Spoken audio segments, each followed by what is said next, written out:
ഖദർ എന്ന് പറഞ്ഞാൽ കണക്കാക്കുക എന്നർത്ഥമുണ്ട്, നിർണയം എന്നർത്ഥമുണ്ട്, ഇടുക്കം എന്നർത്ഥമുണ്ട്, ബഹുമാനം എന്നർത്ഥമുണ്ട്. ലൈലത്തുൽ ഖദർ കണക്കാക്കുന്ന രാത്രി, എല്ലാം കണക്കാക്കുന്ന രാവ്. ഖുർആൻ തന്നെ പറയുന്നു, സർവ്വ കണക്കുകളുമായിട്ട് റൂഹുൽ അമീനും മലായികത്തും ഇറങ്ങി വരുന്ന ദിവസമാണ് ലൈലത്തുൽ ഖദർ. വേറെ ഒരർത്ഥം ബഹുമാനം. പരിശുദ്ധ ഖുർആൻ അല്ലാഹു ഒരു സ്ഥലത്ത് പറഞ്ഞിട്ടുണ്ട്, വമാ ഖദറുല്ലാഹ ഹഖ ഖദ്രിഹി. അല്ലാഹുവിനെ അവരെ ബഹുമാനിക്കേണ്ട പോലെ ബഹുമാനിച്ചില്ല. അവിടെ ഖദറിനർത്ഥം ബഹുമാനം എന്നാണ്. അതിങ്ങോട്ട് ഫിറ്റാക്കി നോക്കുകയാണെങ്കിൽ ലൈലത്തുൽ ഖദറിന് ബഹുമാനിക്കപ്പെട്ട രാവ് എന്നാണ് അർത്ഥം കൊടുക്കുക എന്ന് സഹീഹ് ബുഖാരിയുടെ പ്രസിദ്ധമായ വ്യാഖ്യാനം എഴുതിയ ഇമാം ഹാഫിദ് ഇബ്നു ഹജറുൽ അസ്ഖലാനി റഹ്മത്തുള്ളാഹി അലൈഹി പറയുന്നു.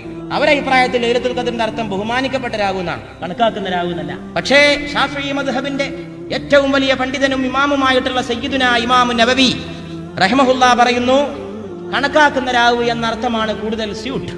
ഇഖ്തിലാഫു ഉലമാഇ ഉമ്മത്തി റഹ്മ, എന്റെ ഉമ്മത്തിന്റെ പണ്ഡിതന്മാരുടെ അഭിപ്രായ വ്യത്യാസം അനുഗ്രഹമാണ് എന്ന് പറഞ്ഞിട്ടുള്ള ആ അഭിപ്രായ വ്യത്യാസമാണ് ഇവിടെ നമുക്ക് കാണുവാൻ സാധിക്കുന്നത്. കുഴപ്പമുണ്ടാക്കുന്ന അഭിപ്രായ വ്യത്യാസമല്ല. കുഴപ്പമുണ്ടാക്കുന്ന അഭിപ്രായ വ്യത്യാസമൊക്കെ തീരണം എന്നാണ് നമ്മൾ ആഗ്രഹിക്കേണ്ടത്. സമുദായത്തിൽ കുഴപ്പമുണ്ടാക്കുന്ന അഭിപ്രായ വ്യത്യാസങ്ങൾ ഉണ്ടാകരുത്, നല്ല അഭിപ്രായ വ്യത്യാസങ്ങൾ ഉണ്ടാവട്ടെ.